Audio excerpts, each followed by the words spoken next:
ओढ़कर राजनीतिक दखल दी हो। इतिहास गवाह है कि 1990 के दशक में राम लहर की सियासत में लाल कृष्ण आडवाणी को शिखर पर पहुंचाने से लेकर गठबंधन के दौर में अटल बिहारी वाजपेयी को आगे करने तक बीजेपी के अंदर सब कुछ संघ की मर्जी से हुआ।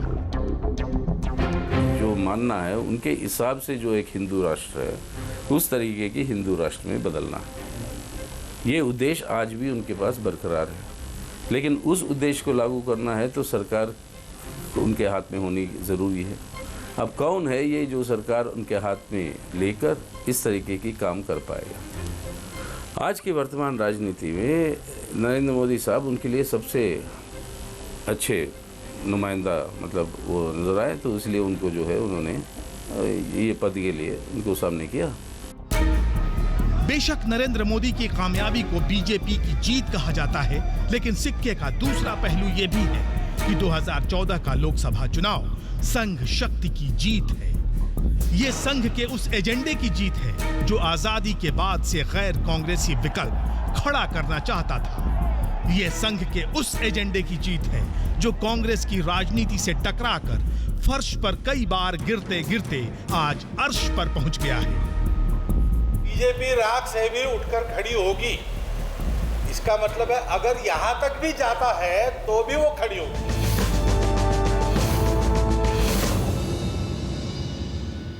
कौन जानता था नरेंद्र मोदी की कामयाबी आरएसएस की उड़ान को नया हौसला देगी।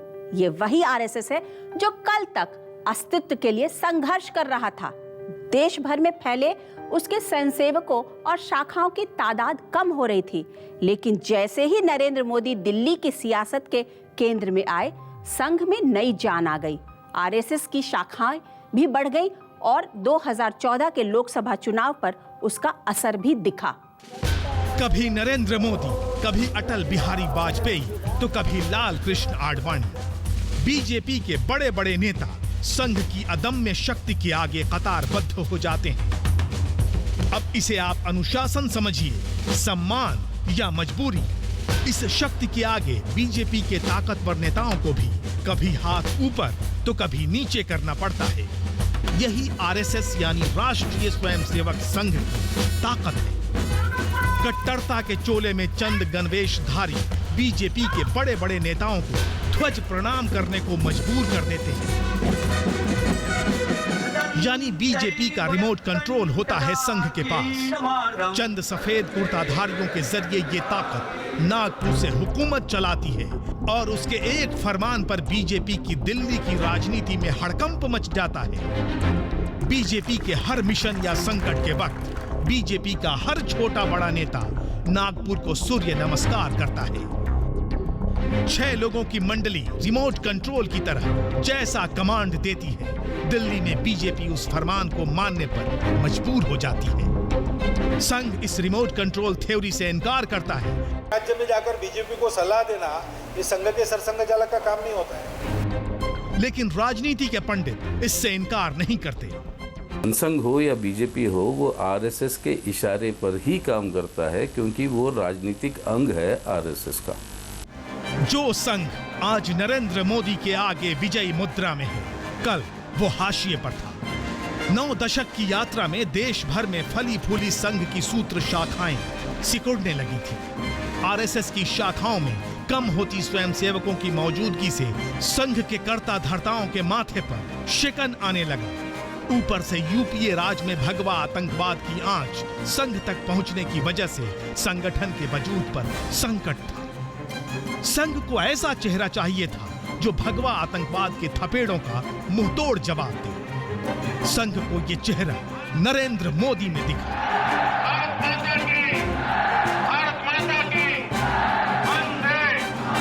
और इस चेहरे ने क्या कमाल किया, इसका इतिहास गवाह है।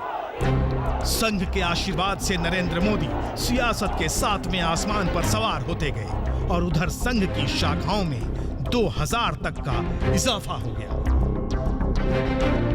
उनके शाखाओं की, उनके कार्यकर्ताओं के अंदर उनकी मनोबल बढ़ी है और यही हम समझते हैं कि बहुत ही एक खतरनाक संकेत है। राजनीतिक व्यक्तित्व जो संघ से जुड़ा हुआ है, जब वह देश में कोई ऐसा काम करेगा जिसका देश के जनमानस पर प्रभाव पड़ेगा तो स्वाभाविक है उसका लाभ संघ को मिलेगा। तो संघ का सुपुत्र जब बाहर काम करता है उसका लाभ संघ को मिलता है, संघ का लाभ उसके सुपुत्र को मिलता है। इसमें कोई शक नहीं कि आज नरेंद्र मोदी के सितारे बुलंद हैं तो ये संघ की मर्जी थी। गुजरात चुनाव से लेकर बीजेपी की गोवा कार्यकारिणी तक नरेंद्र मोदी ने नागपुर को साध लिया। चुनाव में जीत की हैट्रिक लगाकर गुजरात के सरदार नरेंद्र मोदी दिल्ली के दावेदार बने। लेकिन ये संघ था जिसकी मुहर के बाद ही गुजरात के सरदार को गोवा कार्यकारिणी में लालकृष्ण आडवाणी की नाराजगी के बावजूद 2014 के चुनाव प्रचार कमेटी का मुखिया बनाया गया। आरएसएस के विचारों को करीब से जानने वाले भी मानते हैं कि बीजेपी पर पूरी तरह संघ की पकड़ है। ने जो एक अपनी राजनीतिक शाखा बनाई उस शाखा के ऊपर लोक शक्ति का नियंत्रण रहता है। भारतीय जनता पार्टी पर एक नैतिक नियंत्रण रहता है, लेकिन संघ का अल्टीमेट उद्देश्य भारतीय जनता पार्टी पर नैतिक नियंत्रण करना नहीं बल्कि पूरी राजनीति पर नैतिक नियंत्रण करना है। 1990 के दशक में राष्ट्रीय स्वयंसेवक संघ के हीरो लालकृष्ण आडवाणी आज हाशिए पर हैं, तो इसके पीछे आरएसएस की मर्जी है। ये संघ था जिसके अलग अलग चेहरों वाले संगठनों के गणवेशधारियों ने केसरिया रंग अख्तियार कर देश में राम लहर पैदा की थी। शताब्दी का सबसे बड़ा कोई राष्ट्र निर्माण का आंदोलन रहा है तो वो राष्ट्रीय स्वयंसेवक संघ रहा है। Yes, if I am a Hindu, I am proud of being a Hindu. इसी अयोध्या में राम मंदिर आंदोलन के दौरान राम रथ के रथी आडवाणी संघ की तैयार की हुई स्क्रिप्ट का चेहरा बने। लेकिन आडवाणी की कामयाबी के पीछे संघ था, क्योंकि संघ शक्ति ने अयोध्या में राम मंदिर आंदोलन के जरिए पहली बार देश की राजनीति में हिंदू और मुस्लिम वोट बैंक को अलग अलग कर दिया।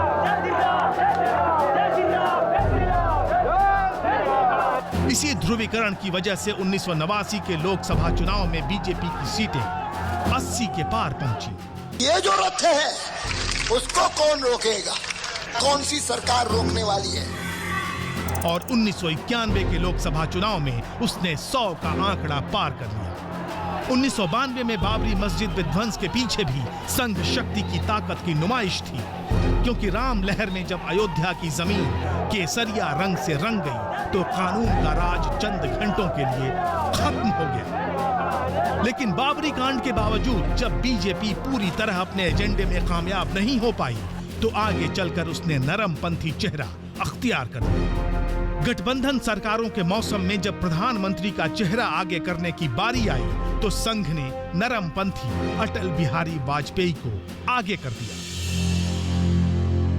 91 से 95 तक भारतीय जनता पार्टी के दो शिखर नेताओं के बीच में सत्ता का ऐसा संघर्ष था जो दबा हुआ था, कम लोग जानते हैं, लेकिन था। 2014 आते आते संघ ने इस जरूरत को वक्त से पहले समझा कि नरेंद्र मोदी ही वो चेहरा है जो विकास के मुलम्मे के साथ साथ केसरिया आंधी ला सकते हैं। इस असलियत को समझते ही संघ ने नरेंद्र मोदी को आगे करने के लिए एड़ी चोटी का जोर लगाया। आखिर क्यों बीजेपी के लिए संघ की हर बात पत्थर की लकीर होती है? इसकी वजह है कि देश भर में आरएसएस का बहुत बड़ा नेटवर्क है, जिसके अलग अलग कई चेहरे हैं। ये समाज सेवा से लेकर धर्म तक, शिक्षा से लेकर मजदूर संगठन तक कई रूपों में हमारे आपके बीच मौजूद हैं। संघ से जुड़े संगठन अलग अलग काम करते हैं, लेकिन इनकी वैचारिक जमीन एक ही होती है। इसीलिए जब भी नागपुर से रिमोट कंट्रोल पर कोई कमांड दिया जाता है, संघ की सभी अदृश्य शक्ति एक ही दिशा में काम करने लगती है। इस परंपरा की शुरुआत संघ के जन्म से ही शुरू हो गई थी। साल 1925 विजयादशमी का दिन, मोहिते का बाड़ा, नागपुर। ये नागपुर में आरएसएस का मुख्यालय है और इसी संघ मुख्यालय के अंदर चंद व्यक्ति बीजेपी की भाग्य रेखा का निर्धारण करते हैं। लेकिन 90 साल पहले 1925 में ये एक खंडहर था। कोलकाता मेडिकल कॉलेज से डॉक्टरी की पढ़ाई पूरी कर केशव बलिराम हेडगेवार ने इसी जगह पर आरएसएस की बुनियाद रखी थी। तब सिर्फ 5-7 छोटी उम्र के बच्चे उन्हें स्वयं सेवक के रूप में मिले। सवाल तब भी उठे थे कि आखिर हेडगेवार आरएसएस शुरू क्यों कर रहे हैं। डॉक्टर हेडगेवार ने आरएसएस को देश की आज़ादी के लिए बनाया था और इसलिए उसको एक सैनिक संगठन के रूप में बनाया था और उसी तरह की उसमें ट्रेनिंग दी जाती थी। संघ परिवार के जानकार कांग्रेस और महात्मा गांधी की राजनीति को भी आरएसएस शुरू होने की बड़ी वजह बताते हैं।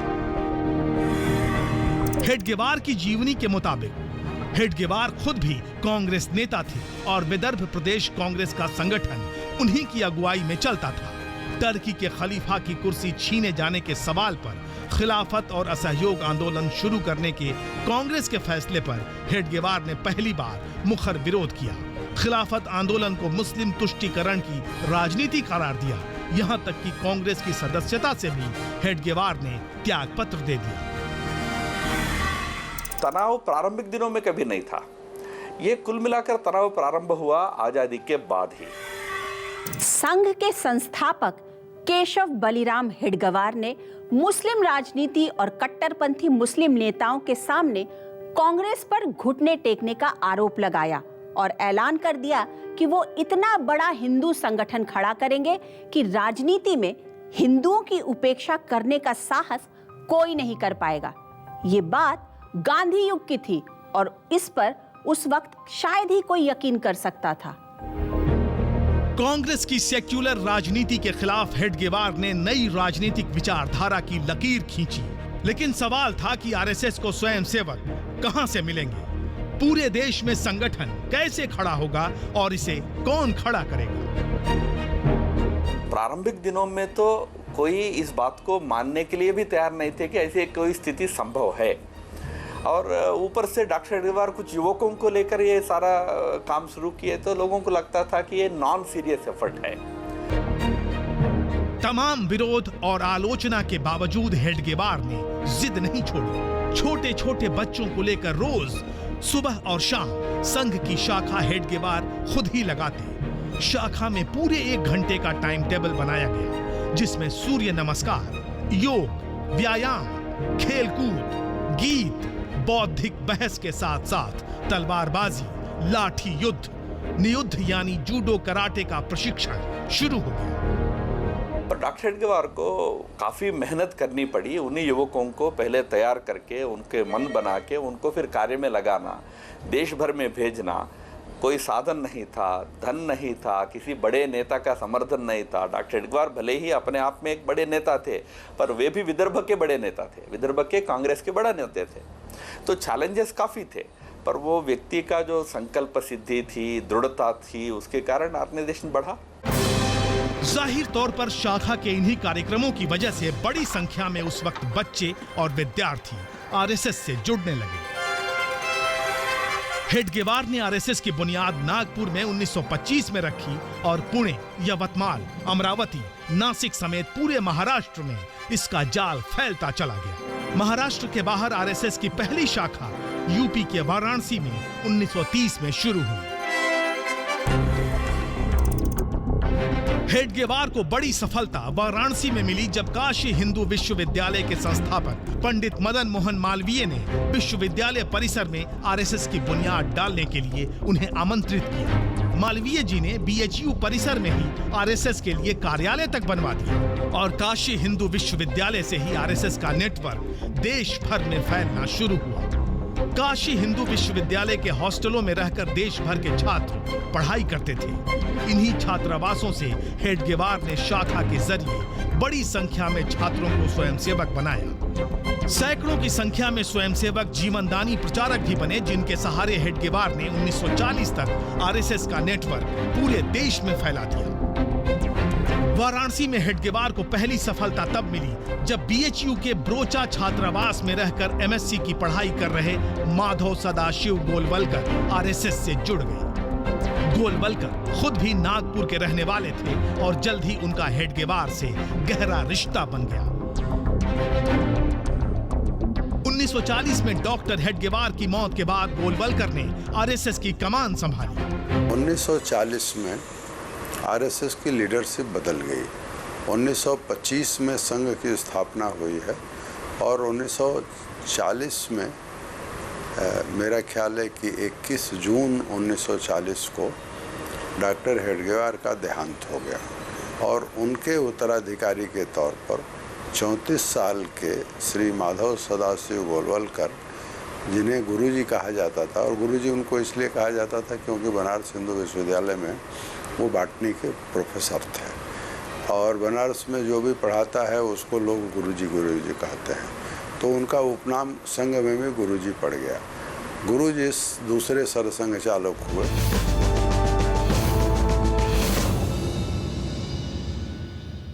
संघ प्रमुख के लिए कोई चुनाव नहीं होता। पहले संघ प्रमुख वसीयत लिखकर अगले संघ प्रमुख को नियुक्त करते थे, लेकिन ये परंपरा भी धीरे धीरे समाप्त हो गई। अब सिर्फ मौखिक तौर पर संघ प्रमुख का चुनाव होता है। संघ के पदाधिकारियों की नियुक्ति भी मौखिक ही होती है, यानी नियुक्ति का कोई दस्तावेज नहीं होता। संघ से जुड़े अलग अलग संगठन भी अपने फैसले खुद लेते हैं, लेकिन असलियत यह है कि विचारों के स्तर पर जो लकीर केशव बलिराम हेडगेवार ने खींची, उसी लकीर को उनके उत्तराधिकारियों ने वक्त और मौके के हिसाब से आगे बढ़ाया। हेडगेवार ने आरएसएस का जाल खड़ा करने के लिए न सिर्फ मेडिकल का करियर छोड़ा, बल्कि अपनी गृहस्थी तक नहीं बसाई। इसी वजह से संघ में प्रचारक परंपरा की शुरुआत हुई, जिसमें पूरा वक्त लगाकर प्रचारक सिर्फ संगठन के काम के लिए देश के कोने कोने में जाकर रहने लगे। फिर खाकी निक्कर, सफेद कमीज और काली टोपी पहनने वाले नौजवानों की कतार संघ के साथ जुड़ती चली गई। 1940 आते आते 15 साल के अंदर संघ का काम इधर लाहौर तक, उधर चेन्नई तक, इधर कलकत्ता तक व्याप्त हो गया। एक अखिल भारतीय दृश्य आरएसएस का 1940 में ही निर्माण हो गया। भले ही केंद्र नागपुर रहा हो, काम देश के चारों ओर प्रारंभ हो गया। प्रचारकों ने देश के कोने कोने में संघ के एजेंडे का प्रचार प्रसार किया। ऐसे ही प्रचारकों में एक थे भाऊ राव देवरस, जिन्हें गोलवलकर ने नागपुर से लखनऊ भेजा। कहते हैं कि भाऊ राव देवरस ने गुजारा करने के लिए लखनऊ के रेलवे प्लेटफॉर्म पर गुब्बारे और चने बेचे। बाद में भाऊ राव देवरस ने लखनऊ विश्वविद्यालय में एडमिशन लिया और पढ़ाई करते हुए नए नए दोस्त तैयार किए और प्रचारक जीवन की नई कहानी गढ़ी। लखनऊ में रहते हुए भाऊ राव देवरस ने वाराणसी, इलाहाबाद, कानपुर और आगरा तक स्वयंसेवकों और प्रचारकों का तगड़ा नेटवर्क खड़ा कर दिया। इस कड़ी में बीएचयू से बीटेक की पढ़ाई पूरी कर एमटेक की पढ़ाई करने जा रहे अशोक सिंघल को भाऊ राव देवरस ने आरएसएस का प्रचारक बनाया। इलाहाबाद की आरएसएस की शाखा की कमान युवा प्रोफेसर राजेंद्र सिंह उर्फ रज्जू भैया और मुरली मनोहर जोशी ने संभाली। नागपुर में एमए की पढ़ाई कर रहे दीनदयाल उपाध्याय भी संघ के साथ जुड़ गए। नारायण राव तर्टे के संपर्क में आकर स्वयंसेवक बन चुके अटल बिहारी वाजपेयी से भाऊ राव देवरस की मुलाकात हुई। भाऊ राव देवरस ने अटल बिहारी वाजपेयी की प्रतिभा को पहचान लिया और उन्हें भी प्रचारक बनाकर लखनऊ के पास संडीला भेज दिया। And I don't see any difference between Hindu nation and Bharatiya nation. Even Param Pujaniya Sarasanga Chanakya said that these terms are interchangeable. But we are a Hindu nation. RSS के साथ मेरा बहुत गहरा संबंध है और कुछ मुद्दों पर मतभेद होते हुए भी मैं समझता हूं कि एक ऐसा संगठन है जिसमें निस्वार्थी लोग हैं और जो देश के निर्माण में एक रचनात्मक भूमिका निभा रहे हैं। 8 अगस्त 1942, जगह मुंबई। 8 अगस्त 1942 को महात्मा गांधी ने अंग्रेजों भारत छोड़ो का नारा देकर अगस्त क्रांति का आह्वान किया और उधर संघ आंदोलन के खिलाफ हो गया। गोलवलकर ने कांग्रेस नेताओं पर आरोप लगाया कि उन्होंने गैर कांग्रेसी संगठनों से चर्चा किए बिना आंदोलन का फैसला लिया। लिहाजा आरएसएस ने बतौर संगठन आंदोलन में हिस्सा न लेने का फैसला कर लिया। लेकिन कांग्रेस और संघ का असल टकराव आगे के बरसों में हुआ। संघ शक्ति की इस खास पेशकश में वक्त है एक छोटे से ब्रेक का।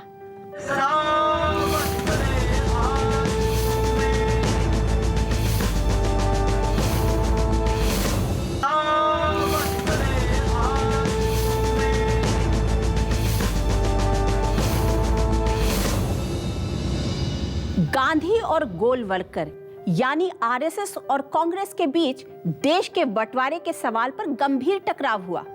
आरएसएस भारत पाकिस्तान बंटवारे के खिलाफ था तो कांग्रेस इसे वक्त की जरूरत बता रही थी। संघ चाहता था कि कांग्रेस मोहम्मद अली जिन्ना के हर प्रस्ताव को खारिज कर दे, लेकिन कांग्रेस बीच का रास्ता तलाशने की कोशिश कर रही थी। मतलब एक तरफ संघ की अखंड भारत की कट्टर सोच थी तो दूसरी तरफ कांग्रेस का मध्यम मार्ग।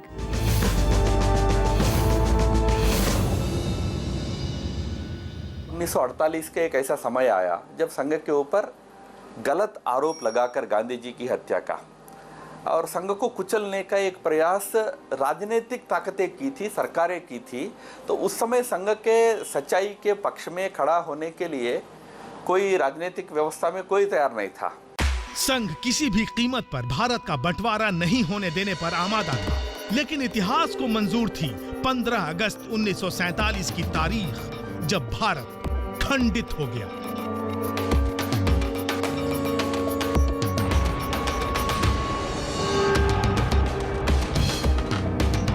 देश के बंटवारे से नाराज नौजवानों में एक नाथूराम गोडसे ने राष्ट्रपिता महात्मा गांधी की हत्या कर दी। शुरुआती जांच में गांधी हत्याकांड में शामिल मराठी युवकों के रिश्ते आरएसएस से जुड़े मिले तो पंडित नेहरू की अगुवाई में कांग्रेस सरकार ने आरएसएस पर हल्ला बोल दिया। नागपुर समेत देश भर में आरएसएस के कार्यालयों पर उग्र प्रदर्शन हुए और आरएसएस प्रमुख गोलवलकर समेत बड़ी संख्या में आरएसएस के कार्यकर्ता प्रचारक महात्मा गांधी की हत्या के आरोप में गिरफ्तार किए गए। इस वक्त संघ के अस्तित्व पर संकट आया क्योंकि महात्मा गांधी की हत्या से जुड़ी कोई भी सफाई सुनने के लिए कोई तैयार नहीं। ऐसी हालत में गोलवलकर ने आरएसएस को गैर राजनीतिक रखते हुए कांग्रेस की राजनीति के खिलाफ मजबूत हिंदूवादी राजनीतिक विकल्प खड़ा करने पर काम करना शुरू किया। इसी बीच 1950 में नेहरू कैबिनेट से डॉक्टर श्यामा प्रसाद मुखर्जी ने इस्तीफा दे दिया और उस राजनीतिक अंग के लिए उन दिनों में 1951 की बात है जब श्यामा प्रसाद मुखर्जी साहब जो नेहरू कैबिनेट से इस्तीफा देकर बाहर निकले, वो एक राजनीतिक पार्टी स्थापना करने की कोशिश में थे। उस समय संघ ने 4 स्वयंसेवकों को भेजा तो मुखर्जी साहब को मदद करने के लिए, श्यामा प्रसाद मुखर्जी को, और वो 4 स्वयंसेवक थे अटल बिहारी वाजपेयी जी, लाल कृष्ण आडवाणी जी, दीनदयाल उपाध्याय जी और शिवशंकर एस.एस. भंडारी साहब। ये 4 स्वयंसेवक भेजे गए थे। उनको मदद करने के लिए जनसंघ की स्थापना इस प्रकार से हुई। अक्टूबर 1951 अखिल भारतीय जनसंघ की स्थापना। हिंदू हितों के सवाल पर डॉक्टर श्यामा प्रसाद मुखर्जी और गोलवलकर की मुलाकात ने देश की राजनीति में अखिल भारतीय जनसंघ की बुनियाद डाल दी। मुखर्जी के तौर पर गोलवलकर को देश भर में चर्चित बड़ा राजनीतिक चेहरा मिला तो पर्दे के पीछे से आरएसएस के प्रचारकों की पूरी जमात खड़ी हो गई। जनसंघ के राष्ट्रीय अध्यक्ष की जिम्मेदारी खुद डॉक्टर श्यामा प्रसाद मुखर्जी ने संभाली।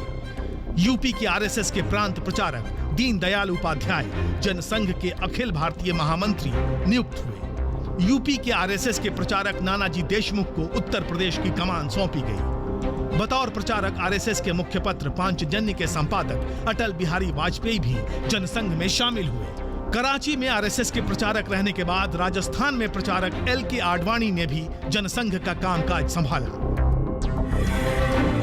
इस तरह डॉक्टर श्यामा प्रसाद मुखर्जी की अगुवाई में जनसंघ की कमान गठन के वक्त से ही आरएसएस के प्रचारकों ने संभाल ली। इस राजनीतिक आंदोलन का सूत्र आरएसएस ने इस तरह से बांधा कि देखते ही देखते देश की सामाजिक आर्थिक जिंदगी के हर पन्ने पर आरएसएस ने बड़े संगठनों की कतार खड़ी कर दी।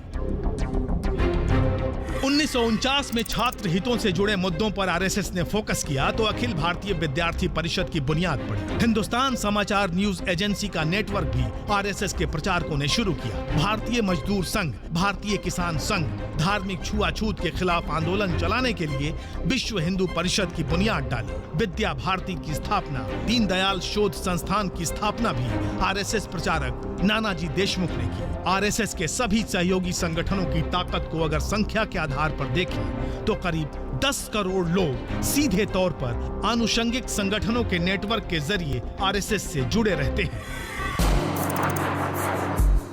1951 में स्थापना के बाद से ही जनसंघ ने संसद में मौजूदगी दर्ज करानी शुरू कर दी। 1952 के लोकसभा चुनाव में जनसंघ ने 3 सीटें जीती, लेकिन 1953 में श्यामा प्रसाद मुखर्जी के निधन के बाद जनसंघ पर पूरी तरह संघ नेताओं का दबदबा हो गया। बलराज मधोक और अटल बिहारी वाजपेयी जनसंघ के मुख्य चेहरे बन गए। 1967 के लोकसभा चुनाव में बलराज मधोक की अगुवाई में जनसंघ ने 35 सीटें जीती और लोकसभा में दूसरी सबसे बड़ी पार्टी बन गई। लेकिन 1971 के लोकसभा चुनाव में इंदिरा के गरीबी हटाओ के नारे के आगे संघ का राजनीतिक मोर्चा जनसंघ छाप छोड़ने में नाकाम रहा। लेकिन जैसे ही 1974 में जयप्रकाश नारायण की अगुवाई में इंदिरा सरकार के खिलाफ छात्र आंदोलन शुरू हुआ, संघ की सियासी महत्वाकांक्षाओं को नया आसमान मिल गया। आपने देखा कि आजादी के बाद देश में गैर कांग्रेसी विकल्प खड़ा करने के लिए संघ ने पर्दे के पीछे रहकर क्या रणनीति अपनाई। इसी तरह जब 1974 में जयप्रकाश नारायण के नेतृत्व में छात्र आंदोलन ने जोर पकड़ा तो संघ ने जेपी के पीछे पूरी ताकत झोंक दी। 1975 में इमरजेंसी के वक्त भी संघ से जुड़े लोगों ने अंडरग्राउंड रहकर अभियान चलाया तो अयोध्या आंदोलन से लेकर अन्ना के आंदोलन तक देश में बदलाव की हर हवा के पीछे सूत्रधार की भूमिका आरएसएस ने निभाई। 1974 में जेपी के नेतृत्व में छात्र आंदोलन शबाब पर पहुंचा तो इसके पीछे भी संघ शक्ति थी। संघ से जुड़ा छात्र संगठन एबीवीपी सक्रिय तौर पर आंदोलन से जुड़ा था, लेकिन संघ पूरे आंदोलन में पर्दे के पीछे था। संघ की दलील थी कि चूंकि ये आंदोलन इंदिरा सरकार के खिलाफ है, इसलिए वो किसी राजनीतिक आंदोलन का हिस्सा नहीं बन सकता। 18 के बाद अप्रैल 18 तक में संघ का इन्वॉल्वमेंट सहभाग पूरा हो गया था और जब अप्रैल महीने में बाला साहब देवरस जी प्रभुजनी सरसंघ चालक वे पटना आए थे, उन्होंने स्थितियों को समझा था। उन्होंने कहा था कि संघ का स्वयंसेवक भी समाज का नागरिक है, तो नागरिक की हैसियत से तो वो तो समाज में हो रहे बदलाव के लिए आवश्यक आंदोलन भी चलेगा तो उसमें शरीक होगा ही। संघ संस्था के नाते शरीक नहीं है, लेकिन स्वयंसेवक सामाजिक नागरिक के नाते से जरूर हिस्सा ले सकता है। ये बात उन्होंने कहकर इस पर मुहर लगा दी थी। जेपी आंदोलन की वजह से इंदिरा गांधी ने इमरजेंसी लगाई और अटल बिहारी वाजपेयी और लाल कृष्ण आडवाणी जैसे जनसंघ के नेताओं को जेल में डाल दिया गया। लेकिन नानाजी देशमुख अंडरग्राउंड हो गए। अंडरग्राउंड रहकर इन लोगों ने इंदिरा सरकार के खिलाफ काम किया और जब इमरजेंसी के बाद 1977 में आम चुनाव हुए तो जनसंघ में जनता पार्टी का विलय हो चुका था। लेकिन जनता पार्टी के टूटने के बाद जनसंघ ने अपना रास्ता अलग कर लिया और देश के राजनीतिक नक्शे पर भारतीय जनता पार्टी का उदय हुआ। ये वही पार्टी थी जिसके अंदर हिंदू राष्ट्रवाद था और बाहर जनता पार्टी का एजेंडा। जब टकराव हुआ तो साथ रहना कठिन था, तो उस समय में लोगों को लगा कि अब तो पार्टी के बाहर ही जाना पड़ेगा। तो बहुत ही उदास मन से जनसंघ के लोगों ने सोचा कि अब हमको अलग होना है।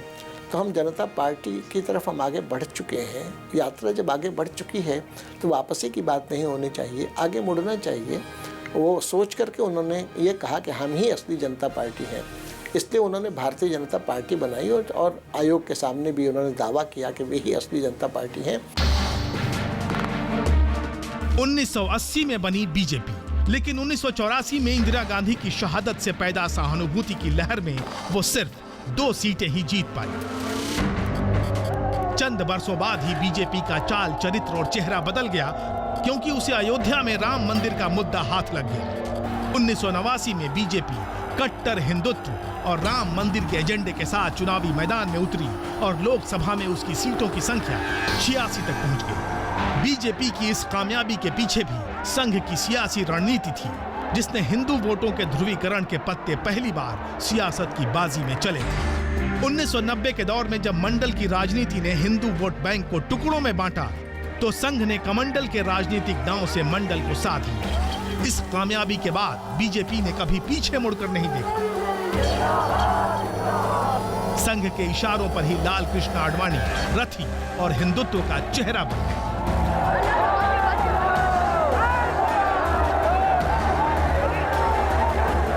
जून 1990 में तय हो गया था, सितंबर में इसकी घोषणा हुई थी, अगस्त में मंडल की घोषणा हो चुकी थी, सत्ता अस्थिर हो चुकी थी उस समय। लेकिन जब 1990 के दशक में गठबंधन के दौर की राजनीति ने जोर पकड़ा, तो फिर संघ आगे आया। उसे एक ऐसा चेहरा चाहिए था जो दूसरे दलों को जोड़े। संघ को यह चेहरा अटल बिहारी वाजपेयी में मिला। बीजेपी की अंदरूनी सियासत में ताश के पत्तों की तरह सियासी चेहरों को संघ इसलिए फेंटने में कामयाब रहा क्योंकि उसकी बेशुमार ताकत से कोई अनजाना नहीं था। सैकड़ों संगठनों और हजारों स्वयंसेवकों की ताकत हमेशा हमेशा आरएसएस के पास मौजूद थी। लेकिन संघ की यह ताकत 2004 में वाजपेयी सरकार के पतन के साथ कम होने लगी। बीमार वाजपेयी राजनीति के संन्यास आश्रम में चले गए, तो आडवाणी बीजेपी के भीष्म पितामह होकर भी पार्टी में जान फूंकने में नाकाम रहे। यूपीए के अखंड राज में संघ बीजेपी के लिए मौके तलाशता रहा। जब भ्रष्टाचार के खिलाफ अन्ना का आंदोलन शुरू हुआ, तो संघ शक्ति फिर जाग गई। 1974 के जेपी आंदोलन की तरह एक बार फिर पर्दे के पीछे रहकर संघ शक्ति ने अन्ना आंदोलन को हवा दी। यूपीए और कांग्रेस का सूरज अस्त होता गया और नरेंद्र मोदी के रूप में संघ शक्ति का सूर्योदय शुरू हो गया। यही वो संगठन है, यही वो नेटवर्क है जिसके दम पर ही बीजेपी के बड़े बड़े नेताओं को संघ के आगे सूर्य नमस्कार करना पड़ता है। अपनी इसी ताकत की बदौलत आरएसएस बिना बोले वो काम कर देता है जिसके बारे में सोचकर ही बीजेपी के दिग्गज सियासतदानों को पसीने आ जाएं। इसी सच की मिसाल है लाल कृष्ण आडवाणी, जो कल तक बीजेपी के हीरो थे, और इसी सच के हिस्सा हैं नरेंद्र मोदी, जो आज बीजेपी के पोस्टर बॉय हैं। बेशक आपको दिखता हो कि ये खेल बीजेपी के अंदर हो रहा है, लेकिन इस खेल की डोर नागपुर में है, यानी संघ के पास है। इस एपिसोड में यहीं तक। अगले एपिसोड में नए मुद्दे के साथ फिर हाजिर होंगे। तब तक कीजिए इंतजार। नमस्कार।